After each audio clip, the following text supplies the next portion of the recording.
Hello दोस्तों, कैसे हैं आप सभी। उम्मीद है आप सभी बहुत ही अच्छे होंगे। तो आज हम लोग पढ़ने वाले हैं विद्युत विभव क्या होता है, इसका परिभाषा क्या होता है, मात्रक क्या होता है, विमाएँ क्या होती हैं, इस सभी के बारे में आज हम लोग डिस्कस करने वाले हैं। तो चलिए दोस्तों, हम देखते हैं विद्युत विभव। ठीक है, तो विद्युत विभव है क्या। सबसे पहला आता है कि विद्युत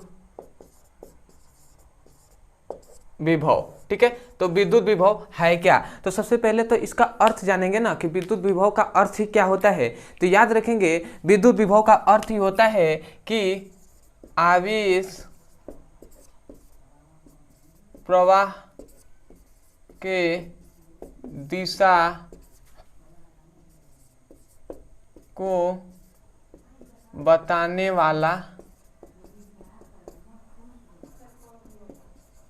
कारक। ठीक है, ये ही इसका अर्थ होता है। देखिए याद रखेंगे, विद्युत विभव का अर्थ होता है आवेश प्रवाह के दिशा को बताने वाला कारक। मतलब आवेश किस दिशा में प्रवाहित हो रहा है उसकी दिशा को बताने वाला जो कारक होता है उसे हम विद्युत विभव कहते हैं। ठीक है, कि आवेश किस दिशा में प्रवाहित हो रहा है वो बताने वाला कारक ही विद्युत विभव होता है। तो इसका अर्थ क्या हो जाएगा। कोई अगर विद्युत विभव का अर्थ पूछे कि विद्युत विभव का अर्थ क्या होता है, तो आप क्या कहेंगे कि आवेश प्रवाह की दिशा बताने वाले कारक को हम विद्युत विभव कहते हैं। या सिंपल वे में अगर छोटा डिफिनेशन देना चाहें तो ये भी कह सकते हैं कि आवेश प्रवाह की दर को विद्युत विभव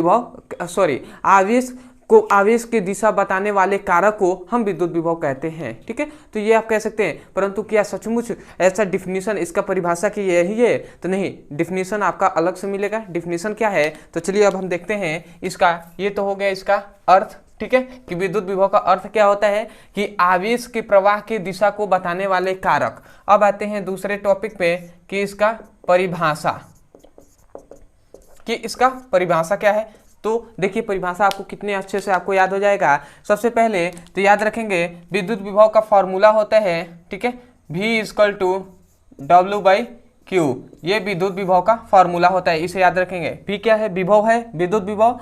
ये क्या है, ये दोनों याद रखेंगे। W यहाँ पे है कार्य, मतलब वर्क है। और ये क्या है, Q क्या है, आवेश है। ठीक है, ये आवेश है। ठीक है, तो यहीं से हम इसका डिफिनेशन कर सकते हैं, या एक फिगर के माध्यम से भी हम आपको डिफिनेशन को समझा सकते हैं। तो चलिए हम फिगर के माध्यम से समझते हैं, बहुत ही आसानी से आपको समझ में आ जाएगा। ठीक है, तो ये मान लेते हैं ये मान लेते हैं कोई ये विद्युत क्षेत्र है, विद्युत क्षेत्र है। ठीक है, ये मान लेते हैं हम कि ये कोई विद्युत क्षेत्र है। ठीक है, और यहाँ पर हम एक अनंत पर कहाँ ले रहे हैं, अनंत पर, समझिएगा, अनंत पर हम क्या ले रहे हैं, एक एकांक धन आवेश ले रहे हैं। क्या ले रहे हैं, एकांक, याद रखेंगे, एकांक धन आवेश ले रहे हैं। ठीक है, एकांक धन आवेश कहां पर लिए हैं, अनंत पर लिए हैं। ठीक है, और ये क्या है, कोई विद्युत क्षेत्र है। तो एकांक धन आवेश को अनंत से विद्युत क्षेत्र के किसी बिंदु तक लाने में किया गया कार्य ही विद्युत विभव कहलाता है। ठीक है, समझ में आया क्या कहा जा रहा है। मतलब एकांक धन आवेश को अनंत से विद्युत क्षेत्र के किसी बिंदु तक लाने में किया गया कार्य विद्युत विभव कहलाता है। यही इसका डिफिनीशन हो जाएगा। समझ में आ रहा है ना। फिगर से आपको डिफिनीशन को समझना है और आप याद कर लेना है। ठीक है, कभी भी आपको पढ़ के ऐसे मतलब याद करने में बहुत दिक्कत होता है भाई, तो मैं जानता हूँ बहुत दिक्कत होता है। वैसे बहुत से डिफिनीशन याद नहीं होते हैं, तो उसे आप या तो सूत्र के माध्यम से याद कीजिए या इसको फिगर के माध्यम से आप समझ लीजिए। तो चलिए मैं एक बार और बता दे रहा हूँ, आप सीक्वेंस में अपने नोट्स में लिख सकते हैं और अपने आप नोट्स बनाना सीखिए। ठीक है, जरूरी नहीं कि मैं आपको डिफिनीशन लिखवाऊँ। ठीक है, तो आप नोट्स स्वयं बनाइए। तो क्या बोलेंगे, विद्युत विभव का अगर परिभाषा आ जाए तो आप क्या कहेंगे कि एकांक धन आवेश को अनंत से विद्युत क्षेत्र के किसी बिंदु तक लाने में किया गया कार्य विद्युत विभव कहलाता है। तो उम्मीद है दोस्तों आपको समझ में आ गया होगा कि विद्युत विभव किसे कहते हैं। या आप यहाँ से भी कह सकते हैं, यदि यहाँ से आप कैसे कहेंगे कि यदि ये जो Q है, Q=1 ले लेते हैं। 1 मतलब एकांक ले लेते हैं, इसे ही तो हम एकांक कहते हैं, या हम इकाई भी कह सकते हैं। समझ में आ रहा है ना। यदि हम q को इकाई ले लें या एकांक ले लें तो भैया जब q 1 हो जाएगा तो v w के बराबर ही तो हो जाएगा, तो v इक्वल टू w हो जाएगा ना। तो इसीलिए यहीं से कहा जा रहा है, यहीं से भी आप यहाँ से भी आप कह सकते हैं कि एकांक आवेश को बस कंडीशन याद रखना है कि अनंत पर है, अनंत पर और किसी बिंदु तक लाने में किया गया कार्य है विद्युत क्षेत्र के। तो यहां से आप क्या कहेंगे कि एकांक धन आवेश को अनंत से विद्युत क्षेत्र के किसी बिंदु तक लाने में किया गया कार्य विद्युत विभव कहलाता है। तो आप यहां से भी कह सकते हैं, यहां से भी कह सकते हैं, ठीक है। तो उम्मीद है दोस्तों आपको समझ में आ गया होगा और नोट्स में आप लिख लिए होंगे।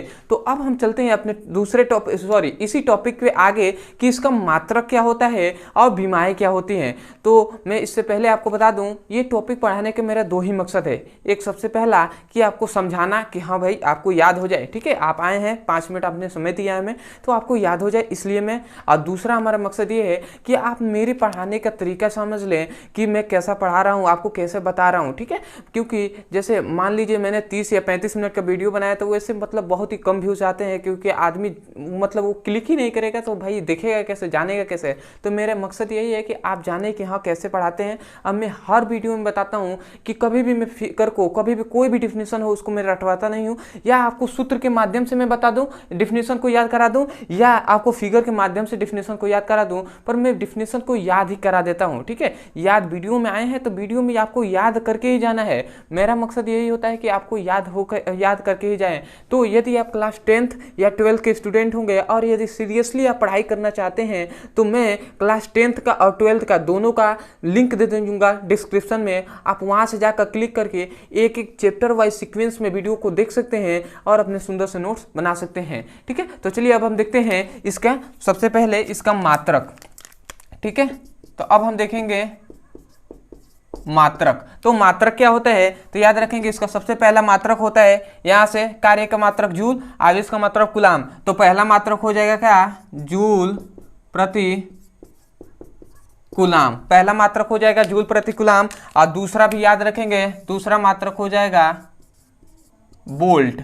दूसरा क्या मात्रक हो जाएगा, वोल्ट। तो ये दोनों आपको दोनों क्या मात्रक को याद रखना है, क्योंकि कभी कभी बहुविकल्पी मतलब जो ऑब्जेक्टिव टाइप क्वेश्चन होते हैं उसमें कभी ये दे देगा या कभी ये दे देगा, और आपने यही याद किया है, मान लेते हैं विद्युत विभव का मात्रक आपने याद किया है वोल्ट, और आपको क्या दे दिया, आपको जो क्या होते हैं ऑब्जेक्टिव टाइप क्वेश्चन में आपको ये वाला दे दिया, ठीक है। अब क्या दे दिया आपको, कंडीशन 4 में से ऑप्शन में से एक ऑप्शन ये दे दिया, ये दिया ही नहीं है। तो आपको पता होना चाहिए ना कि हाँ ये दोनों होता है, ठीक है। तो आप ऐसे करके इन दोनों को याद कर सकते हैं। और अगला आता है इसकी विमाएं,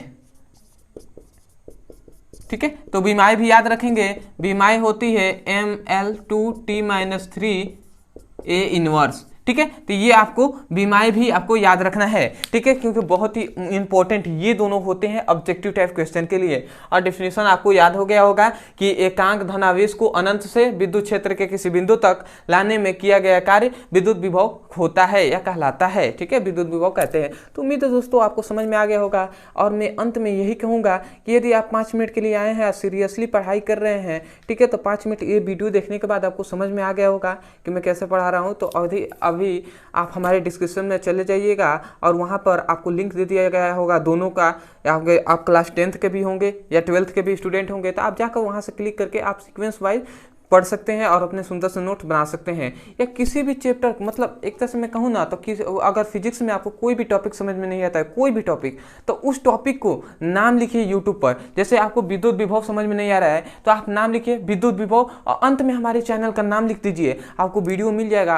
वहाँ से आप जाकर अच्छे से देख सकते हैं और अपने सुंदर से नोट्स बना सकते हैं, ठीक है। और सबसे इंपॉर्टेंट बात है, यदि आप हमारे चैनल पर नए हो तो हमारे चैनल को सब्सक्राइब कर लीजिएगा और वीडियो को लाइक भी कर दीजिएगा। और कोई भी फिजिक्स में कोई भी दिक्कत आती है तो आप सिंपल से यूट्यूब पर सर्च मारकर आप हमारी वीडियो को देखकर और वीडियो में ही आप डेफिनेशन को याद कर सकते हैं, या कोई नियम है उसे याद कर सकते हैं, कथन है वो भी याद कर सकते हैं। तो चलिए दोस्तों आज के लिए इतना ही, मिलते हैं अगले वीडियो में। जय हिंद, जय भारत।